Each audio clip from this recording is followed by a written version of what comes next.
وکفا والصلاۃ والسلام علی عبادہ الذین اصطفیٰ فاعوذ باللہ من شرور انفسنا ومن سیئات اعمالنا من یہد اللہ فلا مضل له ومن یضلل فلا ہادی له واشہد ان لا الہ الا اللہ وحدہ لا شریک له واشہد ان محمدا عبدہ ورسولہ اما بعد فإن خیر الحدیث کتاب اللہ وخیر الہدی ہدی محمد صلی اللہ علیہ وسلم وشر الامور محدثاتها وكل محدثۃ بدعۃ وكل بدعۃ ضلالہ وكل ضلالۃ فی النار۔ اعوذ باللہ السمیع العلیم من الشیطان الرجیم من حمزہ ونفخہ ونفثہ۔ بسم اللہ الرحمن الرحیم۔ اللہم صلی علی محمد وعلی آل محمد کما صلیت علی ابراہیم وعلی آل ابراہیم انک حمید مجید۔ اللہم بارک علی محمد وعلی آل محمد کما بارکت علی ابراہیم وعلی آل ابراہیم انک حمید مجید۔ رب اشرح لی صدری ویسر لی امری واحلل عقدۃ من لسانی یفقہوا قولی رب زدنی علما۔ محمد رسول اللہ والذین معہ اشداء علی الکفار رحماء بینہم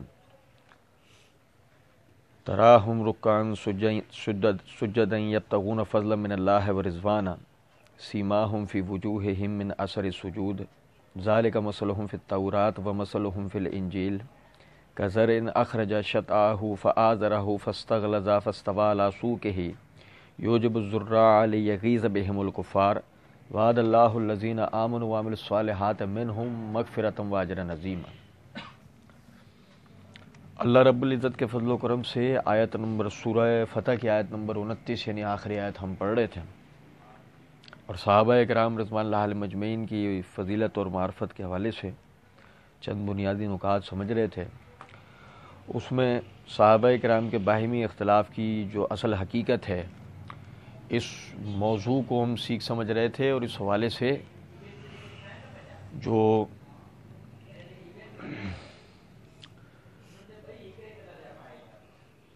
حادثہ جمل برپا ہوا تھا، اس کی اصل حقیقت کیا ہے ہم اسے جان رہے تھے۔ سیدنا علی بن ابی طالب رضی اللہ تعالی عنہ عثمان رضی اللہ عنہ کی شہادت کے بعد آپ کی بیعت کا ہونا، اور بیعت ہو جانے کے بعد اس میں یعنی شورا کا موجود نہ ہونے کے نتیجے میں اہل شورا کا اس بیعت سے انکار کرنا، پھر اس کے بعد عثمان رضی اللہ عنہ کے قصاص کو لے کر بعض گروہوں کا آپ کی بیعت سے انکار کرنا، اور یہاں تک کہ اہل شام کا اس حوالے سے سخت رویہ اور آپ کے یعنی بھیجے ہوئے عامل کو، گورنر کو واپس کر دینا۔ ہم نے پڑھا تھا کہ علی رضی اللہ تعالیٰ عنہ نے اس حوالے سے جنگ کی تیاری کی، اور جنگ کی تیاری کرنے کا اہل مدینہ کو اور ساتھیوں کو اپنے حکم دیا۔ ان لوگوں کا بیعت نہ کرنا، اس کی بہت ساری وجوہات میں سے ایک وجہ یہ بھی کہ قاتلین جو ہے وہ آپ کے ساتھ ہیں۔ سب سے پہلے وہ لوگ جو قصاص کا مطالبہ کرنے والے ہیں، انہوں نے سیدہ ام المومنین عائشہ صدیقہ رضی اللہ تعالی عنہا کے گرد وہ اکٹھے ہوئے، اور ان سے انہوں نے کہا کہ آپ اس حوالے سے ہمارا ساتھ دیں۔ یہاں پر بات آگے لے آنے سے پہلے یہ میرے ہاتھ میں صحیح بخاری ہے، صحیح بخاری کے اندر یہ کتاب فضائل اصحاب النبی ہے، اس میں عائشہ رضی اللہ تعالیٰ عنہ کی فضیلت کے عنوان کے تحت حدیث نمبر 3773 ہے۔ عائشہ رضی اللہ تعالیٰ عنہ فرماتی ہیں کہ نبی صلی اللہ علیہ وسلم ایک غزوے میں وہ آپ کے ساتھ جانے کے لیے آپ نے اپنی بہن اسمہ رضی اللہ تعالیٰ عنہ سے ایک ہار عاریتاً لے لیا، اتفاق سے وہ رستے میں کہیں گم ہو گیا۔ نبی صلی اللہ علیہ وسلم نے اسے تلاش کرنے کے لیے چند صحابہ رضی اللہ عنہم کو بھیجا، اس دوران میں نماز کا وقت ہو گیا، تو ان حضرات نے بغیر وضو کے نماز پڑھ لی۔ پھر جب نبی صلی اللہ علیہ وسلم کی خدمت میں حاضر ہوئے تو آپ سے صورتحال کے متعلق عرض کیا۔ اس کے بعد تیمم کی آیت نازل ہوئی، اس پر اسید بن حضیر رضی اللہ تعالیٰ عنہ نے کہا اللہ تعالیٰ تمہیں جزائے خیر دے، اللہ کی تم پر بڑی، یعنی اللہ کی قسم، تم پر جب بھی کوئی مسئلہ آیا ہے، مرحلہ آیا ہے، تو اللہ تعالیٰ نے اس سے نکلنے کی راستہ تمہارے لیے پیدا کر دیا ہے،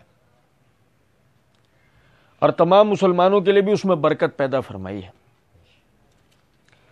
میں یہ حضرت عائشہ رضی اللہ تعالیٰ عنہ کی فضیلت بیان کرنے کے لیے روایت نہیں سنا رہا تھا، میں یہ روایت اس لیے سنا رہا تھا کہ عائشہ رضی اللہ تعالی عنہا،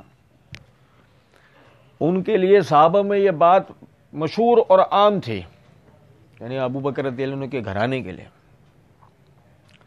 کہ ان حضرات کو لے کر کبھی بھی اس دین کے اندر یعنی مسئلہ نہیں ہوا، سوائے اس کے کہ جب بھی اس طرح کی کوئی صورت بنی ہے اللہ تعالیٰ نے اس میں مسلمانوں کے لیے کوئی راستہ ہی نکالا ہے۔ اور عائشہ رضی اللہ تعالی عنہا کی ذاتی چیز گم ہوئی تھی اگر ہم سمجھیں تو، اور اس کے لیے آپ رک گئیں، اس کو لشکر بھی رک گیا، نماز کا وقت ہو گیا، وضو کے لیے پانی نہیں ہے، وہ حضرات پریشان ہیں، آیت تیمم اتری، صحابی کہتے ہیں اللہ تمہیں جزائے خیر دے، تمہاری ایسے اللہ تعالیٰ نے ہمارے لیے اس دین کو آسان کر دیا، ہمارے لیے مسئلہ اتارا۔ تو یہ سمجھیں ذرا بات کو کہ عائشہ رضی اللہ تعالیٰ نے کسی بھی طرح فتنے کا موجب نہیں ہو سکتی، فتنے کو رفع کرنے والی تو ہو سکتی ہیں، فتنے کے وجود نہیں ہو سکتی۔ اور پھر یہ بھی ایک بات سمجھیں کہ ہمارے ہاں بعض لوگ انہیں سیدنا علی بن ابی طالب رضی اللہ عنہ کا مقابل لانے کی کوشش کرتے ہیں، ہم انشاءاللہ پڑھ رہے ہیں ترتیب سے، وقت نہ ملنے کی ایسے ہم مکمل پہلے نہیں پڑھ سکے تھے، آج وہیں سے ہم سٹارٹ کریں گے۔ ہم چیدہ چیدہ سمجھتے جا رہے ہیں اس بات کو کہ واقعات کو جس طریقے سے بیان کیا جاتا ہے اس طرح بات ہے نہیں، اور تفصیلات میں جائے بغیر جو سمجھنے کی بات ہے کہ حضرت عائشہ رضی اللہ تعالیٰ عنہ یا حضرت معاویہ رضی اللہ تعالیٰ عنہ کا نام لینے والے جو لوگ ہیں وہ صرف جو سننے والوں کی کم علمی کا فائدہ اٹھانے والے لوگ ہیں، ورنہ ہم شروع سے پڑھتے ہوئے آ رہے ہیں اس بات کو کہ عثمان رضی اللہ عنہ کے قصاص کا مطالبہ کرنے والے کہ یہ دو افراد تھے، اور کہ علی رضی اللہ عنہ کی بیعت سے پیچھے ہٹنے والے یہ دو افراد تھے، اور جب وہ حضرت علی رضی اللہ عنہ کے خلاف مثال کے طور پر وہ کھڑے ہوتے ہیں تو وہ خلاف کھڑے ہونے کا مطلب کیا تھا؟ قاتلین نے عثمان سے آپ بدلہ لے لیں، سب سے پہلے بیعت کرنے والے ہم ہوں گے، جیسے کہ ہم آگے پڑھ رہے ہیں مزید۔ حضرت عائشہ نے جو قدم اٹھایا اس میں امت کے لیے برکت ہے، ابھی ہم پڑھیں گے انشاءاللہ اس بات کو، لیکن آپ اس کو بجائے برکت ماننے کے آپ اس کو جہالت کہو، آپ اس کو کہو کہ خلیفۃ المسلمین کی مخالفت ہے، تو معذرت کے ساتھ پہلے ہمیں یہ پتہ ہونا چاہیے خلیفۃ المسلمین کی خلافت منعقد کیسے ہوتی ہے۔ ہم نے وہ جو عنوان پڑھا تھا صحابہ بے حیثیت حکمران امت، وہ ایسے ہی نہیں پڑھا تھا ہم نے، اس کے پیچھے وجہ تھی تاکہ بھائیوں کو اس بات کا اندازہ ہو کہ ایک خلیفہ کی بیعت کس طریقے سے ہوتی ہے، پھر جو خلیفہ ہے اس کی فرما برداری کس صورت کے اندر ہے۔ آپ اگر ایک وقت میں یہ کہتے ہیں کہ سیدنا علی رضی اللہ عنہ کی اطاعت و فرما برداری ان پر لازم ہے، تو دوسری طرف سیدنا علی رضی اللہ تعالیٰ عنہ پہ اقامت حدود بھی تو فرض تھی۔ اگر آپ حالات کی ناپائیداری کا رونر ہوتے ہیں تو دوسری طرف آپ ان حضرات کی معذوری کو بھی تو سمجھیں گے جو قصاص عثمان کے لیے کھڑے ہوئے ہیں۔ اچھا پھر اب سمجھے ذرا بات کو، ہم تاریخ طبری پڑھ رہے تھے جلد نمبر 3، اب سنیں ذرا صفحہ نمبر 54 سے۔ سیدنا علی رضی اللہ تعالیٰ نے محمد بن حنفیہ کو بلوایا اور لشکر کا جھنڈا ان کے سپرد کیا۔ میمنہ پر حضرت عبداللہ بن عباس کو، میسرہ پر عمر بن ابی سلمہ یا عمر بن سفیان بن الاسد معین کیے گئے۔ ابو لیلہ بن عمر بن الجراح کو، جو حضرت ابو عبیدہ کے بھتیجے تھے، ہر اول دستے پر مامور فرمایا اور مدینہ میں قاسم بن عباس کو اپنا جانشین معین کیا۔ اور جن لوگوں نے سیدنا عثمان کے خلاف خروج کیا تو ان میں سے کسی کو کوئی عہدہ نہیں دیا گیا، اور قیس بن سعد، ابو موسیٰ اشعری اور عثمان بن حنیف کو تحریر کیا کہ وہ شام کی طرف لشکر روانہ کریں۔ اس کے بعد سب لوگوں کو جنگ کی تیاری کا حکم دے دیا گیا۔ میں نے اس عنوان یہ جب ہم نے پیرا پڑھا تھا تو میں نے دو باتیں آپ بھائیوں کو بتائی تھیں۔ نمبر 1 کہ جو یعنی جن حضرات کو سیدنا علی رضی اللہ تعالیٰ عنہ عہدے دے رہے ہیں ان میں بعد آپ کے رشتہ دار بھی ہیں، تو اگر عثمان رضی اللہ تعالیٰ عنہ نے اپنے رشتہ داروں کو عہدے دیے اس حوالے سے وہ موجب الزام ٹھہرتے ہیں، تو سیدنا علی کے اوپر بھی الزام آنا چاہیے نا۔ پھر دوسری چیز یہ ہے کہ میں نے آپ کو توجہ دلائی تھی کہ کیا جنگ جو ہے وہ اہل جمل یا اہل شام کی طرف سے ہوئی ہے، یا جنگ کی ابتدا سیدنا علی نے کی ہے؟ یہ بھی ذہن میں رہنا چاہیے نا کہ اس طرف پہلے قدم بھی آپ نے اٹھایا اور آپ اس میں حق بجانب ہیں۔ لیکن میں صرف ایک نقطہ بتا رہا ہوں کہ اگر یہ چیز مثال کے طور پہ مسلمانوں میں کشت و خون کا باعث آپ بتاتے ہیں تو اس کی پہل کرنے والے سیدنا علی ہیں، یہ بھی بتانا چاہیے۔ اچھا، پھر سیدنا علی رضی اللہ تعالیٰ عنہ کا جو موقف یعنی تھا اس حوالے سے وہ میں آپ لوگوں کو بتا چکا ہوں کہ سیدنا علی بن ابی طالب رضی اللہ تعالیٰ عنہ حالات کی بہتری چاہتے تھے۔ آپ چاہتے تھے کہ پہلے سب بیعت کریں، حالات سازگار ہوں، پھر قاتلین کو ڈھونڈا جائے، یعنی ان کی تحقیقات کی جائے، پھر انہیں مارا جائے، بہرحال یعنی سزا دی جائے۔ اچھا، پھر یہ آپ کے پاس سیدنا علی رضی اللہ عنہ کے پاس یہ خبر پہنچی کہ طلحہ اور زبیر وغیرہ بصرہ کی جانب بڑھ رہے ہیں تاکہ لوگوں کے حالات دیکھ کر ان کی اصلاح کر سکیں۔ سیدنا علی نے لوگوں کو ان کی جانب بڑھنے کا حکم دیا اور فرمایا انہوں نے وہ کام کیا ہے جس سے اسلام کا نظام ختم ہو چکا ہے، اور ان حالات میں ہم ان کے ساتھ کوئی نرمی اختیار نہیں کر سکتے اور لوگوں پر کوئی زبردستی نہیں۔ یہ اعلان جنگ اہل مدینہ پر بہت شاک گزرا۔ تھوڑا سا میں آپ بھائیوں کو سنیں ذرا توجہ سے نا، اعوذ باللہ پڑھیں، یہ ایک ایک نقطہ غور طلب ہے۔ یہ نہ سمجھنے کی وجہ سے بعد میں ہمارے لیے مسائل پیدا ہوتے ہیں۔ سنیں ذرا، علی رضی اللہ تعالیٰ عنہ کے سامنے طلحہ اور زبیر جو ہیں ان کے بارے میں انہیں پتہ لگتا ہے وہ بصرہ کی طرف چلے گئے، بیعت ہو جانے کے بعد چھوڑ دیں، بیعت ہو جانے کے بعد بھی وہ بصرہ کی طرف وہ چلے گئے، ٹھیک ہے۔ اب وہاں پر یعنی کہ علی رضی اللہ عنہ کو جو خیال گزرا ہے کہ وہ بیعت کو ترک کر چکا ہے۔ سیدنا علی رضی اللہ عنہ کو کیا گمان گزرا ہے؟ وہ بیعت کو ترک کر چکے ہیں، ٹھیک۔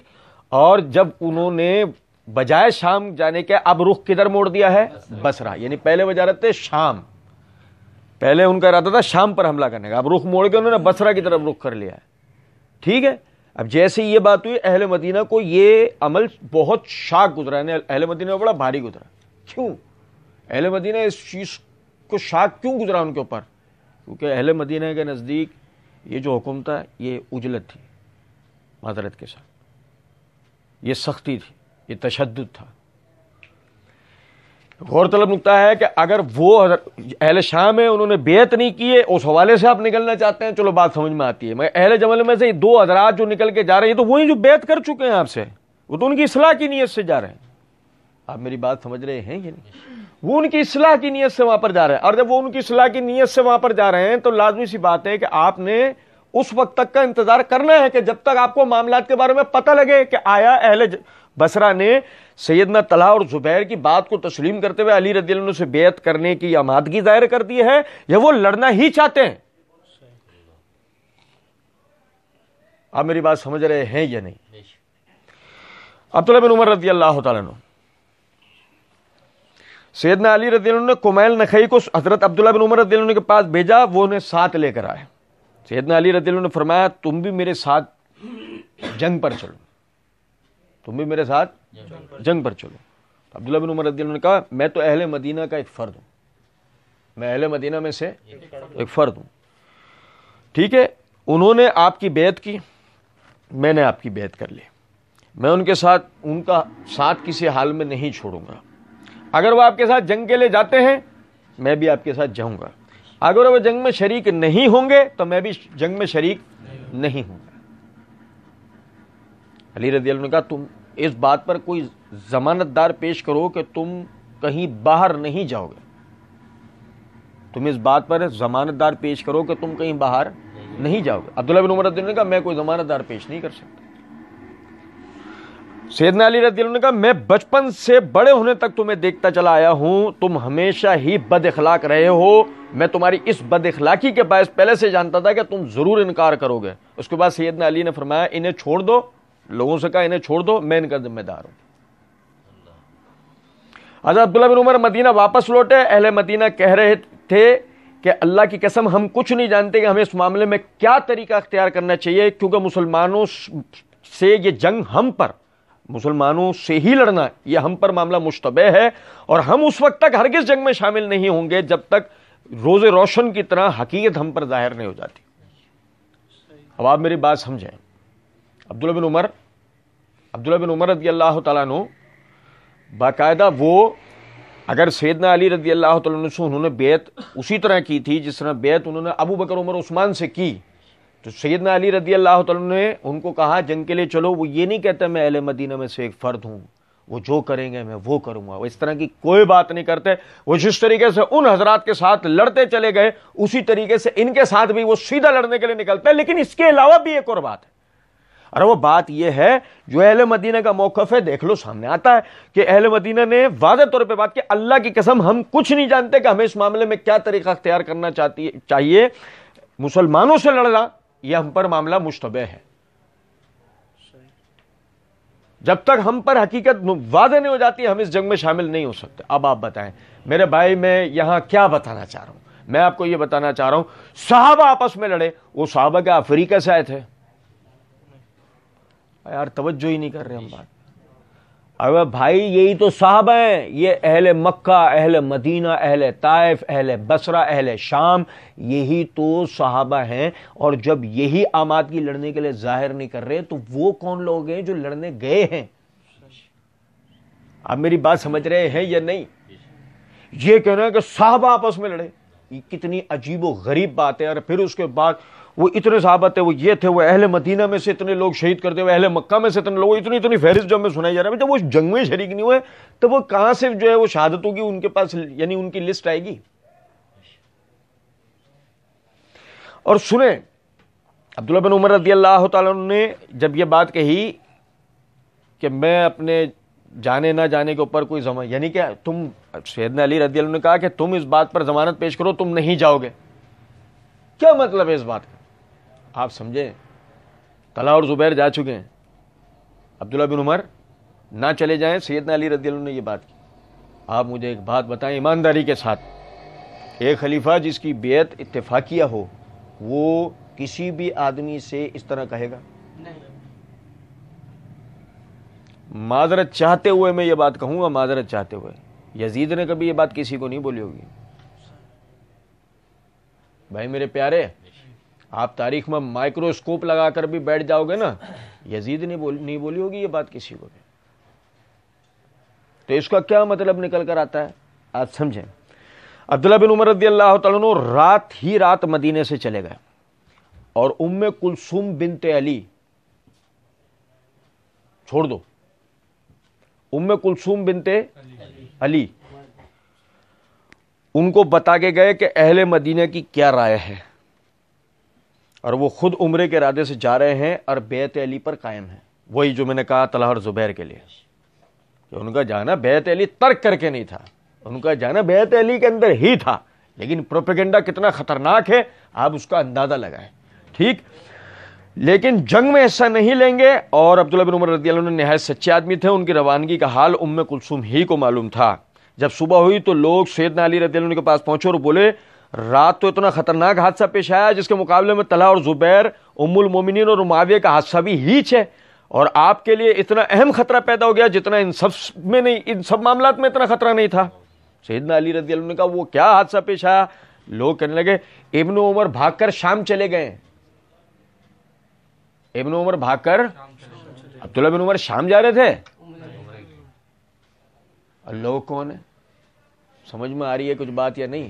یہ لوگ کون ہیں؟ یہ لوگ وہ بلوائی ہیں، وہ پروپیگنڈا کرنے والے ہیں، وہ قاتلین ہیں جنہوں نے علی رضی اللہ عنہ کی بیعت کی تھی، ٹھیک ہے؟ یہ وہ لوگ ہیں کہ جن کی وجہ سے علی بن ابی طالب رضی اللہ عنہ کو یہ کہنا پڑ گیا تھا کہ عبداللہ بن عمر کو چھوڑ دو، اس کا ضامن میں ہوں۔ یہ ہیں وہ لوگ۔ سیدنا علی رضی اللہ عنہ فوراً بازار پہنچے اور لوگوں کو سواریوں پر ابن عمر رضی اللہ عنہ کی تلاش کے لیے ہر طرف دوڑایا، اور تمام مدینے والوں میں ایک زبردست ہیجان پیدا ہو گیا۔ ان حالات کی اطلاع ام کلثوم میں کیا کہہ رہا ہوں، یہاں سے جاگنے کی ضرورت ہے، ام کلثوم بنت علی کو پہنچی، انہوں نے فوراً اپنا خنجر منگوایا اور اپنا خچر منگوایا، اس پر سوار ہو کر سیدنا علی رضی اللہ عنہ کے پاس پہنچی۔ سیدنا علی رضی اللہ تعالیٰ عنہ اس وقت بازار میں کھڑے لوگوں کو ابن عمر رضی اللہ عنہ کی تلاش میں چاروں طرف دوڑا رہے تھے۔ ام کلثوم نے جا کر کہا اے میرے والد، یہ آپ کو کیا ہو گیا ہے؟ آپ اس شخص کے پیچھے لوگوں کو نہ دوڑائیے، اور جو خبر آپ تک پہنچائی گئی ہے وہ بالکل غلط ہے، واقعہ کچھ اور ہی ہے اور میں اس کا ذمہ لیتی ہوں۔ اس پر سیدنا علی رضی اللہ عنہ کا دل مطمئن ہوا اور جان میں جانے، اور لوگوں سے فرمایا اپنے اپنے گھروں کو واپس لوٹ جاؤ، اللہ کی قسم نہ تو میری بیٹی جھوٹ بول رہی ہے اور نہ ابن عمر جھوٹ بولتے ہیں، وہ میرے نزدیک نہایت سچے اور معتبر آدمی ہیں۔ سمجھے ہیں بات کو؟ نہیں عبداللہ بن عمر رضی اللہ عنہ کے لیے جب پروپیگنڈا کریٹ ہوا، ام کلثوم بنت علی آتی ہیں، سیدنا علی رضی اللہ تعالیٰ عنہ کے سامنے بات کرتے ہیں، آپ تک جو خبر پہنچائی گئی ہے وہ خبر غلط ہے۔ میرے بھائی، سیدنا علی تک ہی خبریں غلط نہیں پہنچی ہیں، خبریں ہم تک بھی غلط پہنچی ہیں۔ کچھ میری بات سمجھ رہے ہیں؟ بات کچھ اور ہوتی ہے، بنا کے دکھائی انہوں نے جا کر بتایا کہ نہیں، وہ معاملہ اس طریقے سے نہیں ہے، وہ معاملہ دوسرا ہے، آپ کو غلط خبر دی گئی ہے۔ وہ جا رہے ہیں عمرے کے لیے مکہ، آپ کو بتایا جا رہا ہے شام۔ کچھ بات آ رہی ہے سمجھ میں؟ نہیں بار۔ اب اس کے بعد سیدنا علی رضی اللہ عنہ یعنی خود سیدنا علی رضی اللہ عنہ کا معاملہ یہ تھا کہ آپ اہل مدینہ کی اطاعت کے معاملے سے خوش نہ تھے، اس لیے کہ وہ مسلمانوں کو مقابلے پر ان کی امداد کے لیے تیار نہ تھے۔ انہوں نے تمام اہل مدینہ کو جمع کیا، ان کے سامنے تقریر کی اور فرمایا اس کام کی اصلاح اسی طرح ممکن ہے جس طرح ابتداءً میں دین کی اصلاح کی گئی تھی۔ تم ہر شے کا انجام دیکھ چکے ہو، اور تم میں سے جس کے خلاف اللہ تعالیٰ کا فیصلہ صادر ہو چکا تھا وہ پورا ہو چکا۔ اب تم اللہ کی مدد کرو تاکہ اللہ تمہاری مدد کرے اور تمہارے کاموں کی اصلاح کرے۔ اس تقریر پر انصار کے سرداروں میں سے صرف 2 شخصوں نے آپ کی بات قبول کی، ایک ابو الحیثم بن تیہان بدری نے اور دوسرے خدیمہ بن ثابت نے۔ یہ خدیمہ وہ نہیں ہیں جو ذو الشہادتین کے لقب سے معروف ہیں، یہ وہ خدیمہ ہیں جو سیدنا عثمان رضی اللہ عنہ کے زمانے میں وفات پا گئے، یعنی وہ ذو الشہادتین وہ سیدنا عثمان کے زمانے میں وفات پا گئے۔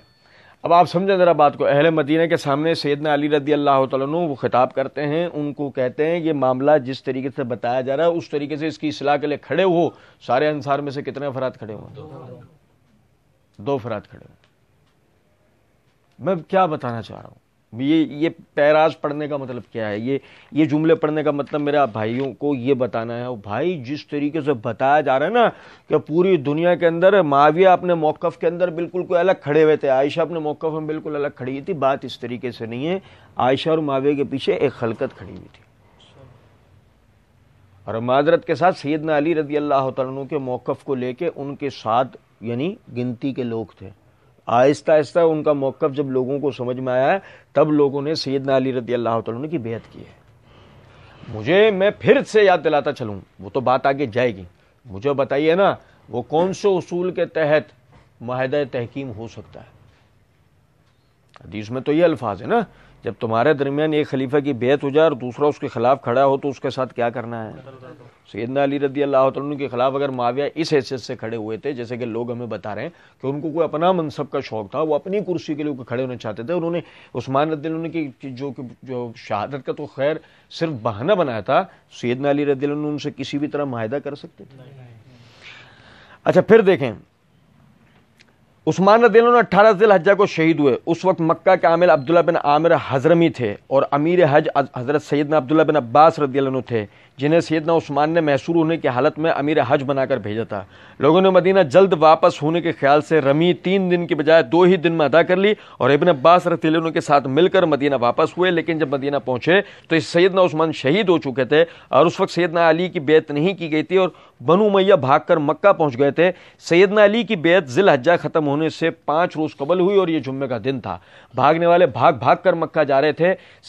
سیدہ عائشہ رضی اللہ تعالیٰ عنہ مکہ ہی میں مقیم تھی، ان کا ارادہ یہ تھا کہ ماہ محرم میں عمرہ کر کے واپس ہو جاؤں۔ جب یہ بھاگنے والے مکہ پہنچے تو سیدہ عائشہ رضی اللہ تعالیٰ نے ان سے حالات دریافت کیے۔ انہوں نے بتایا کہ سیدنا عثمان شہید کر دیے گئے ہیں اور لوگوں نے ابھی کسی کو امیر متعین نہیں کیا۔ سیدہ عائشہ رضی اللہ تعالیٰ نے فرمایا لوگ دھوکے باز ہیں جو اصلاح کے نام سے کھڑے ہوئے اور اپنے دل کا غیظ و غضب باہر نکال کے رہے۔ سیدہ عائشہ اپنا عمرہ پورا کرنے تک وہیں مقیم رہیں۔ جب وہ عمرہ پورا کر کے واپس ہونے لگیں اور مقام صرف پہنچیں تو انہوں ان کی یعنی ان کے نانا کے خاندان بنو لیس کا ایک شخص ملا۔ سیدہ عائشہ ان لوگوں کے ساتھ صلہ رحمی کرتی رہتی تھیں اور ان لوگوں پر بڑی مہربان تھیں۔ اس شخص کا نام عبید بن ابی سلمہ تھا، لیکن یہ اپنی والدہ کی طرف منسوب کیا جاتا تھا، جس کی وجہ سے اس کا نام عبید بن ام کلاب ہو گیا تھا۔ حضرت عائشہ رضی اللہ تعالیٰ نے اسے دیکھ کر بہت خوش ہوئی اور فرمایا کہ اس وقت تم بہت اچھے آئے ہو، اور فرمایا کہ مجھے بہت زیادہ افسوس ہے۔ عبید نے کہا کہ آپ جانتی ہیں کہ سیدنا عثمان رضی اللہ تعالیٰ نے شہید کر دیے گئے اور مدینہ 8 روز تک بغیر امیر کے رہا ہے۔ سیدہ عائشہ رضی اللہ تعالیٰ نے کہا پھر ان لوگوں نے کیا کیا؟ عبید نے کہا تمام اہل مدینہ نے علی کی بیعت کر لی، اور اس وقت مدینے پر باغیوں کا غلبہ تھا۔ یہ سن کر سیدہ عائشہ مکہ واپس لوٹی، راہ میں آپ نے کوئی گفتگو نہیں کی، مکہ پہنچ کر مسجد حرام کے دروازے پر اتری، حتیم میں جانے کا ارادہ کیا، لوگوں نے وہاں پردے کا انتظام کیا، اس میں سیدہ عائشہ ٹھہری اور باہر لوگوں کے جم گھٹے اکٹھے ہو گئے۔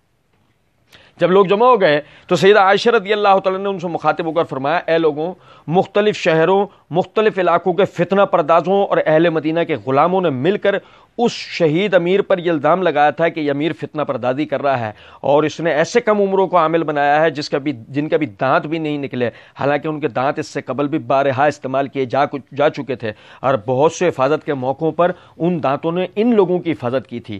یہ ایسے امور ہیں جو پہلے گزر چکے، اور ان امور کی ان دانتوں کے علاوہ کوئی اصلاح بھی نہیں کر سکتا تھا، لیکن ان فتنہ پردازوں نے ان کے پیچھے لگ گئے اور ان سے ان کے عہدے چھین لینے کا ارادہ کیا، اور ظاہر کیا کہ ہماری غرض تو صرف اصلاح کی ہے، اور جب انہیں اس فتنہ پردازی کا کوئی عذر نہ مل سکا اور نہ وہ کسی کا عیب و نقص ثابت کر سکے تو سرکشی اور بغاوت پر اتر آئے۔ اس طرح ان کے افعال و اقوال کا تضاد روز روشن کی طرح ثابت ہوا۔ انہوں نے وہ خون بہایا جس کا بہانا حرام تھا، اور ایک محترم شہر کے اندر انہوں نے خون ریزی کے لیے اس کو حلال کر لیا، اور وہ مال جس کا لینا حرام تھا اسے لوٹ لیا۔ وہ ماہ ذی الحجہ جس میں کفار تک سے جنگ حرام تھی، جسے اللہ نے معزز بنایا تھا، اسے انہوں نے خون عثمان کے لیے حلال کر دیا اور اس ماہ کی حرمت تک کا پاس نہ کیا۔ اللہ کی قسم اگر ان قاتلین عثمان جیسے انسانوں سے زمین کے تمام پیالے بھی بھر دیے جائیں تو ان سب سے عثمان کی ایک انگلی بہتر ہے۔ میں تم لوگوں کے اس اجتماع سے ان باغیوں کے خلاف مدد چاہتی ہوں تاکہ انہیں سزا دی جا سکے۔ اللہ کی قسم اگر فی الواقع ایسا ہی تھا کہ عثمان رضی اللہ تعالیٰ عنہ کسی گناہ میں مبتلا تھے اور اس گناہ کی وجہ سے انہوں نے ان کے خلاف بغاوت کی تھی، تو عثمان رضی اللہ تعالیٰ عنہ تو اس گناہ سے شہادت کی بدولت پاک و صاف ہو گئے ہیں، جیسے سونا یا کپڑا میل سے صاف ہو جاتا ہے۔ ان لوگوں نے عثمان رضی اللہ عنہ کو گناہوں سے پاک کرنے کے خون میں اس طرح غوطے دیے جس طرح کپڑے کو صاف کرنے کے لیے پانی میں غوطے دیے جاتے ہیں۔ اس تقریر پر عبداللہ بن عامر حضرمی نے کھڑے ہو کر کہا میں سب سے پہلے سیدنا عثمان کے قصاص طلب کرنے اور آپ کی آواز پر لبیک کہنے کے لیے تیار ہوں۔ یہ حضرت عائشہ کا پورا موقف ہے۔ اللہ کی قسم ہے، بات کو سمجھیں ذرا۔ میں کہتا ہوں نا، آدمی بے غیرت نہیں ہونا چاہیے، آدمی بے غیرت نہیں ہونا چاہیے۔ آدمی اگر حیا والا ہوگا، یقین کریں وہ ایک ایک لفظ پہ غور کرے گا اور کہے گا بالکل صحیح کہہ رہی ہیں ام المومنین۔ آپ ساری باتیں چھوڑ دو، آپ صرف جنا تقریر سے پہلے کی 2 باتوں پہ غور کریں کہ انہوں نے اپنے اس رشتہ دار سے پوچھا کہ کیا وہاں کا کیا معاملہ ہوا ہے۔ رشتہ دار نے جواب کے اندر کہا کہ عثمان رضی اللہ عنہ نے شہید کر دیا گیا، مدینہ 8 روز تک بغیر امیر کے رہا۔ عثمان رضی اللہ عنہ شہید کر دیا گیا، مدینہ 8 روز تک۔ یہ وہ مدینہ ہے کہ رسول اللہ صلی اللہ علیہ وسلم کی تجہیز و تکفین ہو رہی ہے تو دوسری طرف عمارت کے معاملات چل رہے ہیں۔ اتنی دیر بھی اس مدینے کو بغیر امیر کے رہنے نہیں دیا گیا، اتنی دیر بھی اس مدینہ کو بغیر امیر کے رہنے نہیں دیا گیا۔ اس مدینہ کے اندر 8 دن تک مسلمانوں کا حکمران، مسلمانوں کا امیر موجود۔ ملت سمجھ لیجئے کہ یتیمی کی کیفیت گزارتی رہی، وجہ تھے بلوائی، وجہ تھے وہ فتنہ پرداز طبقہ، وہ تیسرا گروہ۔ اور میں یہاں بات آگے لے آنے سے پہلے آپ کو ایک توجہ دلاؤں، جب ہم کہتے ہیں تیسرا گروہ، میں جب کہتا ہوں تیسرا گروہ تو میری مجبوری ہوتی ہے تیسرا گروہ کہنے کی کہ ہمارے ہاں 2 گروہ ذہن میں ہوتے ہیں، ایک وہ علی رضی اللہ عنہ کا موقف والے، دوسرے وہ جو عائشہ اور معاویہ کا موقف والے۔ ہم انہیں 2 گروہ سمجھتے ہیں۔ تو اگر ہم انہیں 2 گروہ سمجھ رہے ہیں اور ان کے درمیان کا باہم اختلاف کی ہم بات کرتے ہیں کہ اس کے نتیجے میں خون ریزی ہوئی، تو میں بتانا چاہتا ہوں کہ خون ریزی تیسرے گروہ کے نتیجے میں ہوئی ہے۔ ان 2 کے اجتہادی اختلاف کی وجہ سے کوئی خون ریزی نہیں ہے کسی بھی قسم کی، اور وہی ہم ثبوت اکٹھے کر رہے ہیں۔ اور سنیں ذرا بات کو نا، کیفیت یہ ہے کہ جب انہیں بتایا جاتا ہے کہ 8 روز تک مدینے پر کوئی امیر نہیں تھا، تو اسی سے ایک اور پس منظر بھی نکل کر آتا ہے کہ کن حالات میں علی رضی اللہ تعالیٰ نے بیعت کے لیے رضامندی کی۔ یہ آپ سمجھ رہے ہیں؟ کن حالات میں علی رضی اللہ تعالیٰ نے اپنا ہاتھ بیعت کے لیے آگے بڑھایا؟ ورنہ علی رضی اللہ تعالیٰ نے شورا کے آنے سے پہلے تک بیعت کرتے؟ سوال ہی نہیں پیدا ہوتا۔ پھر اس کے بعد آپ یہ دیکھیں کہ وہ دوسری بات یہ کہتا ہے کہ اہل مدینہ نے علی رضی اللہ عنہ کی بیعت کر لی، اور اس وقت جب یہ بیعت کا معاملہ ہوا مدینے پر اس وقت سے جب یہ بیعت کا معاملہ ہو اس وقت سے مدینے کے اوپر یہ باغی جماعت غالب ہے۔ کون سی جماعت غالب ہے؟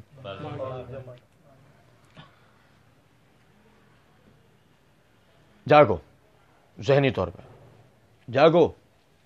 آپ لوگ اگر جاگ گئے ہو تو میں آپ کو ایک ایسا نقطہ بتا رہا ہوں کہ جس کے بعد پوری قوم کا ہوگا انتقال، اور سب بھی جا کر اٹھانے کی کوشش کر لیں گے نا، کسی کے کہنے پہ بھی اٹھ کر آئیں گے۔ مدینے پر باغی جماعت غالب ہے، اور عمار کو کہا تھا تجھے باغی جماعت شہید کرے گی۔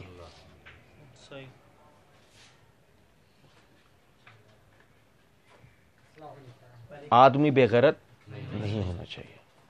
مدینے پر باغی جماعت غالب ہے، اور عمار کو کہا تھا تجھے باغی جماعت۔ اب ایمانداری سے ایک بات بتاؤ، باغی جماعت شام میں ہے یا مدینے میں ہے؟ بھائی میرے پیارے، بھائی یار یہاں سے جاگنے کی ضرورت۔ باغی جماعت شام میں نہیں موجود، باغی جماعت پہلے سے مدینے میں موجود ہے۔ بات آ رہی ہے سمجھ؟ اور ام المومنین عائشہ رضی اللہ تعالی نے پھر ان کا انٹروڈکشن کیسے کرا دیا باغی جماعت کا؟ مختلف شہروں، مختلف گاؤں سے فتنہ پردازوں کا ایک گروہ آ کر اہل مدینہ کے غلاموں کے ساتھ، غلام کون لوگ؟ اہل مدینہ کے غلام کون لوگ تھے؟ جنگ میں وہ گرفتار قیدی جو باہر گرفتار ہوئے ہیں، جن کا بعض کا تو عرب خطے سے بھی کوئی تعلق نہیں تھا۔ میری بات سمجھ رہے ہیں یا نہیں؟ حضرت عائشہ نے تعارف کیا کرایا ہے؟ بنو امیہ نہیں ہے، بنو عدی نہیں ہے، بنو ہاشم نہیں ہے، بنو طے نہیں ہے، بنو تمیم نہیں ہے، ان میں سے کوئی بھی نہیں ہے۔ یہ کون لوگ ہیں؟ مختلف شہروں، مختلف گاؤں کے اور اہل مدینہ کے غلاموں نے مل کر عثمان رضی اللہ عنہ کے خلاف فتنہ کھڑا کیا اور ان کے اوپر الزامات عائد کیے۔ مختصر کر کے بات کر رہا ہوں، پھر انہوں نے عثمان رضی اللہ تعالیٰ عنہ کو شہید کیا ہے۔ جس وقت میں معاویہ اور معاویہ کے حامیین شام میں، عائشہ اور عائشہ کے حامیین مکہ اور بصرہ میں ہیں، جبکہ ان کا حامی کوئی بھی اس وقت تک مدینہ میں جو ہے وہ چھوڑ کے ان کی طرف آ رہا ہے، یہی پڑھ رہے ہیں ہم۔ اس وقت میں مدینہ میں کون ہے؟ یہ سمجھو بات کو، باغی یہ لوگ نہیں ہیں، باغی وہ نہیں ہے، یہ ڈرامہ سمجھو کہ جنہوں نے علی سے بغاوت کی، باغی وہاں سے کھڑے ہو گئے جنہوں نے عثمان سے بغاوت کی۔ بے شرمی یہ ہے ان باغیوں کا نام کوئی نہیں لے رہا۔ باغی جماعت قتل کرے گی، باغی جماعت قتل کرے گی، وہ باغی یہ ہیں جنہوں علی سے، اور جنہوں نے عثمان سے بغاوت کی وہ کدھر غائب ہو گئے؟ انڈر گراؤنڈ کدھر ہیں وہ؟ ان کا ذکر کرو۔ بات آ رہی ہے سمجھ میں یا نہیں؟ اور اس کے بعد دیکھیں، سیدہ عائشہ رضی اللہ تعالیٰ نے کہا کہ تم لوگوں کا یہ جو اجتماع یہاں اکٹھا ہوا ہے، میں ان سے باغیوں کے خلاف مدد چاہتی ہوں۔ بھائی میں جملہ سنیں دوبارہ، میں تم لوگوں کے اس اجتماع سے ان باغیوں کے خلاف مدد چاہتی ہوں۔ علی کے خلاف یہ موقف نہیں ہے یار، علی سے کوئی اختلاف نہیں۔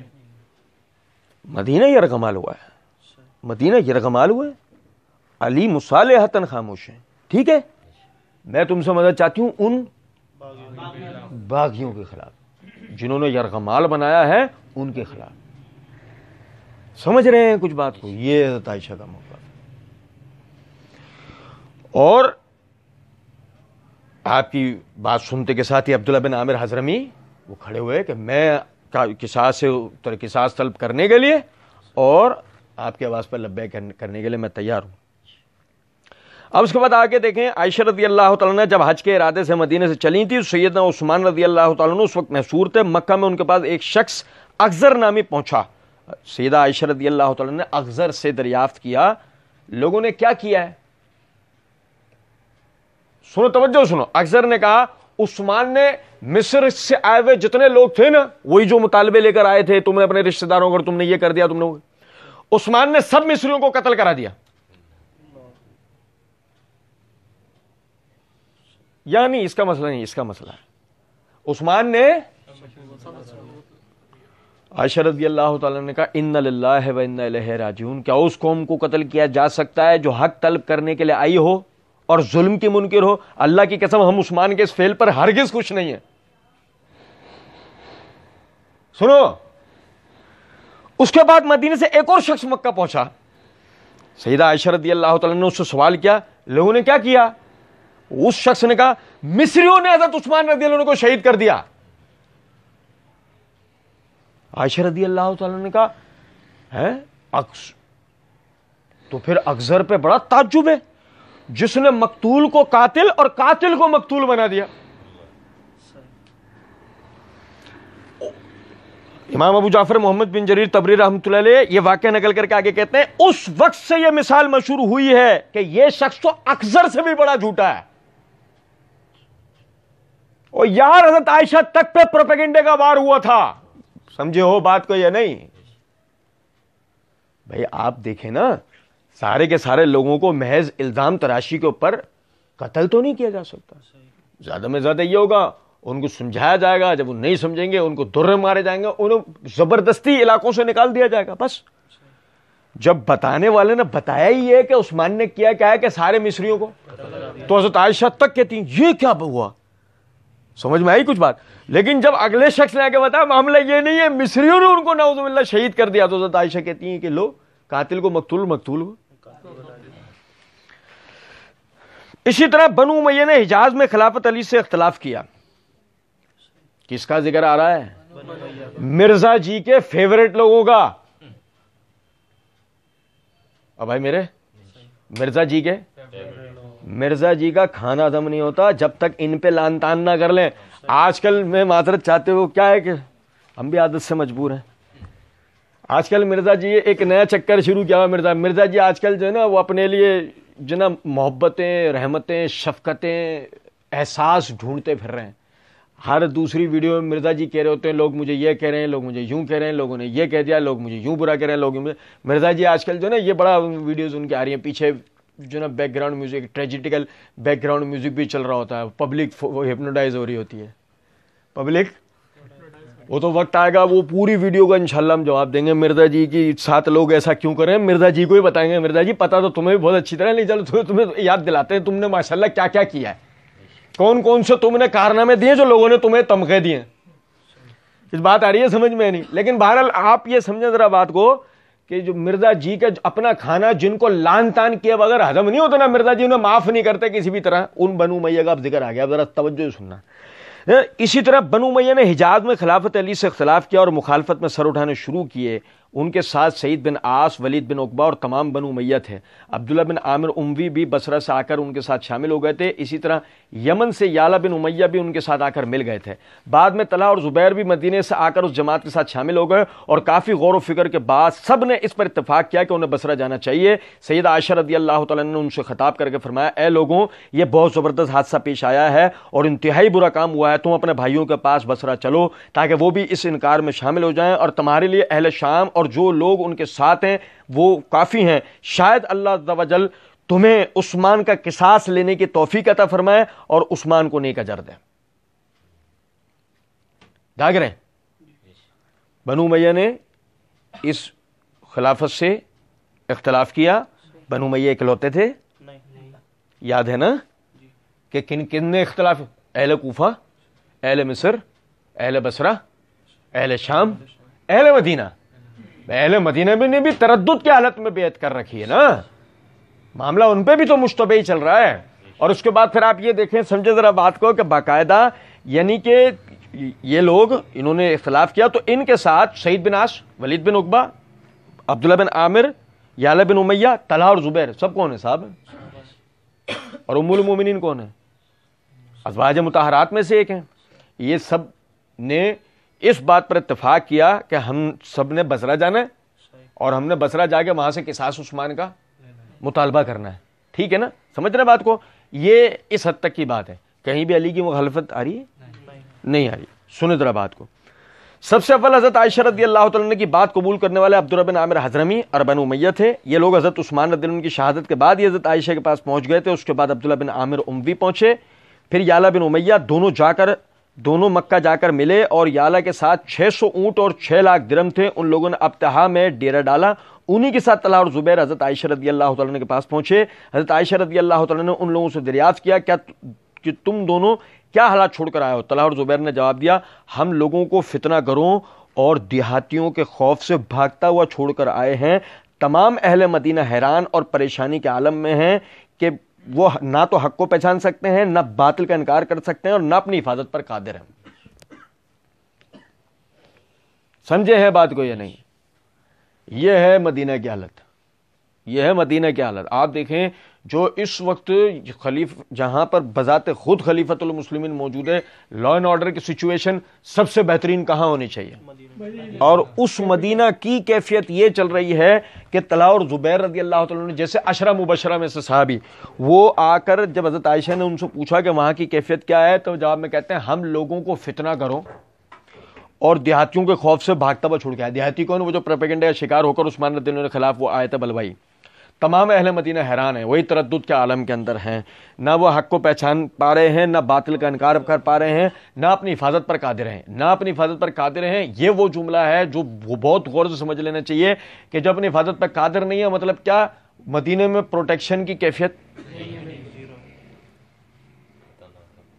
ایک ہی حال ہے, یا تو آپ بلوائیوں کے ہاتھ میں ہاتھ دے دو, دوسری صورت میں آپ کے ساتھ کیا ہونا ہے وہ آپ اچھی طرح سمجھتے ہیں. بات آ رہی ہے سمجھ میں یا نہیں؟ اچھا جی, اب دیکھیں ایک سمجھے ذرا اس بات کو نا. کیفیت یہ ہے کہ اس سارے معاملے کے اندر, یہ جتنا بھی معاملہ ہے, اس سارے معاملے کے اندر ہم تھوڑی دیر کے لیے فرض کر لیتے ہیں کہ یعنی کہ مدینہ, وہ مدینہ جو جان سے پیارا ہے آپ کو, وہ مدینہ جس کے عشق کے دعوے ہیں آپ کو, وہ مدینہ جس کی ہواؤں سے بھی محبت ہے, جس کی فضاؤں سے بھی محبت ہے, جس کی غذاؤں سے بھی محبت ہے, جس کی ایک ایک چیز سے آپ کو محبت ہے. آپ اس کے صبح شام کے لارے لپے یہاں پہ پبلک کو دے کر نوٹ کما رہے ہوتے ہیں, اس کے نام کی روٹیاں کھا رہے ہوتے ہیں. سمجھے ذرا بات کو, صحابہ کرام رضوان اللہ علیہ مجمعین کے لیے اس مدینے کی کیفیت کیا ہوگی؟ آپ کے تو ڈھونگ ہیں, وہ تو حقیقت میں مدینہ سے محبت کرنے والے تھے. مدینہ کن کے ہاتھوں میں ہے؟ وہ کیا کریں گے؟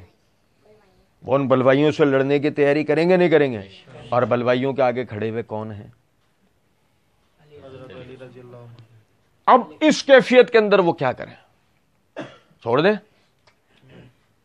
مسئلہ یہ ہے, کسی بھی سلیم الفطرت آدمی, صحیح العقل آدمی سے کہا کہے گا نا کہ بھائی چھوڑ دیں, وہ کہے گا نہیں, بشرط یہ کہ آدمی بے غیرت نہ, آدمی بے غیرت. بچے بھی اب سمجھنے لگ گئے ہیں. ٹھیک ہے, اب دیکھیں غور طلب نکتہ ہے. پھر جب طلحہ اور زبیر یہ کہتے ہیں نا ہم وہاں فتنہ برداز باغیوں کے ہاتھ میں چھوڑ کر آئے, صحابہ کے لیے بات کہیں گے فتنہ پرداز باغی کہیں گے وہ یہ بات؟ اب یہ کہہ دینا تو بڑا آسان ہے, صحابی آپس میں لڑے, صحابی ان کا تعارف کرا رہے ہیں, وہ یہ تھے, وہ مرزا جی کے آبا و اجداد میں سے تھے. صحابہ نے یہ اعلان کیا کر. اس کے بعد منادی نے اعلان کیا کہ ام المومنین عائشہ رضی اللہ تعالیٰ عنہ اور طلحہ و زبیر بصرہ جا رہے ہیں, تو جو شخص اسلام کی عزت کا طلبگار ہے اور یہ چاہتا ہے کہ ان قاتلین سے قتال کر کے عثمان رضی اللہ عنہ کا قصاص لیا جائے, تب وہ ساتھ چلے. معمولی آدمی کا بھی موقف سمجھ میں آ رہا ہے کیا ہوا ہے کہ یہاں صرف اور صرف عثمان رضی اللہ عنہ کے قصاص کی بحث ہے اور کوئی بحث نعوذ باللہ عثمان علی رضی اللہ عنہ کی مخالفت نہیں ہے, ان کی بیعت کی بھی مخالفت نہیں ہے, کسی بھی قسم کا اور کوئی معاملہ نہیں ہے. ٹھیک ہے, اس کے بعد آپ دیکھیں کہ سیدنا علی کو طلحہ اور زبیر اور ام المومنین حضرت عائشہ رضی اللہ تعالیٰ عنہ کے حالات کی خبر پہنچی تو مدینے پر تمام بن عباس کو امیر بنایا اور قاسم بن عباس کو مکہ روانہ کیا, یعنی وہاں کا گورنر بنایا, اور مدینے سے اس ارادے سے چلے کہ ام المومنین حضرت عائشہ وغیرہ کے لشکر کو راہ میں گھیر لیں. لیکن ربضہ پہنچ کر معلوم ہوا کہ اس لشکر نے راستہ بدل دیا ہے.